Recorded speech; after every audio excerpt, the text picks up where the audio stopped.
Hey, welcome back to Sober Now. I'm Jim LaPierre, and today I want to talk about boredom in the context of recovery. There's a lot of language that I hear from people in recovery that always kind of triggers a red flag for me. When I ask somebody how things have been recently, and they say, "Well, it's been interesting." I know that interesting can mean anything from wonderful to horrible. We use a lot of euphemisms and we refer to things by what they're not instead of by what they are. A lot of this is addictive thinking, but some of it is really just being unsure of ourselves, and so we tend to speak in non-committal ways. When folks tell me that they're bored, I've learned from experience that they're usually avoiding something, procrastinating something, or they've become complacent in some way. Boredom to me is an emptiness that demands to be filled. And so I always want to check in with the person as to, what investments are you making in yourself? What investments are you making in others? Are we being of service to others? Do we have goals that we're working towards? And usually, if we dig around long enough, we find something that is not boredom, but on the surface, it looks like boredom. So, for example, an awful lot of us struggle to simply relax because of our past history, because when we relax, it creates space for memories and emotions to surface. And so, an awful lot of us, I think, have two speeds. We have 100 miles an hour and dead stop, and not much in between. A lot of us tend to flood our lives with other people's needs or wants or feelings. And then when we get really, really tired of that, we'll say that it's all drama and we'll withdraw. So to simply reach a place where we can relax and enjoy some brief time of solitude, I think takes a lot of investment. I think really one of the greatest opportunities of recovery is developing an identity, learning and choosing who we most want to be. And part of that is learning what do I love doing, what are my goals and what my dreams and what am I working towards. And that takes a lot of work. For me, it's taken having a lot of good people in my life that were willing to teach me about me. Developing identity required unlearning a lot of things that I've been taught.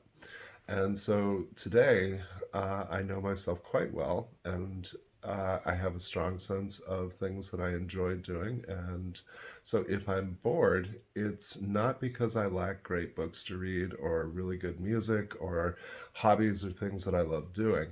Boredom for me feels like emptiness, and I have to catch that pretty quickly because if I don't catch it, it feels like depression, and then sooner or later, things just kind of seem dark to me.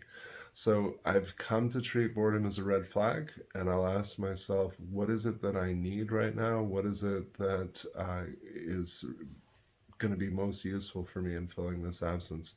And honestly, most often that requires other people. I need to connect to good friends, to chosen family, and I don't need to figure anything out. I don't need to spend time inside my head analyzing this or determining like what is the nature of this emptiness.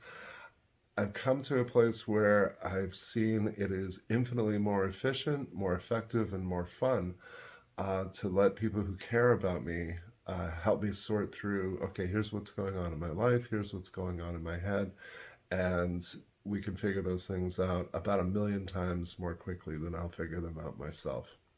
I know that rest and relaxation, it's not something we necessarily make a priority. So the way that I explain this to folks is, in the simplest of terms, I think there's three main parts of our lives. There's what we do in our work, in our career. There's what we do for and with friends and family. And then there's what we do for ourselves. And ideally, our recovery is always a priority because if we're not doing that, then of course we are going to lose everything else.